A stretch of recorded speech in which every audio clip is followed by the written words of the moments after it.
Hello there, Janine Fanika here from Radio Pulpit. We're talking about patience and waiting, and especially if waiting is not your thing. I get you. In the Old Testament, there's all kinds of interesting stories for this principle. The principle is stuff needs to happen spiritually before it manifests physically. Remember Daniel and his 21-day fast. He's praying for Israel.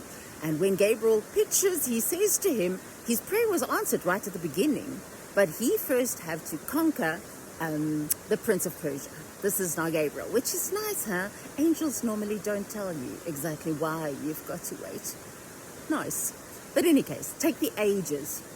God says, no, the hundreds of years is too many years. We're going to limit their time to 120 years. Yes, I know that's controversial, but hear me out. It takes them generations to get from 900 to 800 to 7 to 500 to 300 and then to 120, where Tully says 80 to 120 years. And there it's stuck. That's where it ended, 80 to 120 years. But it took generations for what he said to play out physically after spiritual moves had to happen. New Testament, Jesus with his disciples. He's going to be taken up into heaven. Before he goes, he gets them together and he says, receive my spirit, and he blows over them. It says there.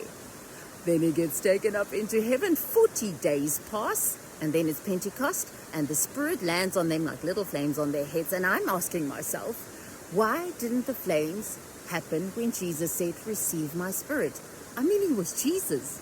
It's just the perfect moment.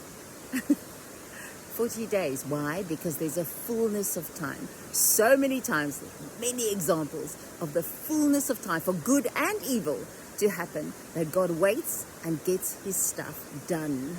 So now here you are, and you're saying, God, waiting is not my thing. It's irritating, and I think it should have happened already. But God says, trust me. Which brings me to Isaiah 40 verse 31, which says, those who wait upon the Lord will renew their strength. They will rise up on wings of eagles. They will run and not grow weary. They will walk and shall not faint. Because if you know God's timing is intentional and it's perfect, not only for you, but everyone around you, that God knows what he's doing and that his time accomplishes so much more than you can ever think, then you know you have strength in that moment. You've got joy and peace and hope in that moment, knowing he's got this, his timing, specifically his timing. I think it'll be easier to be patient, even if patience is not your thing. So yeah, that's not the way we're going to get home. It was my space. I wanted to show you one of my favorite spaces, but it's flooded, so we're going to go back that way. See you tomorrow.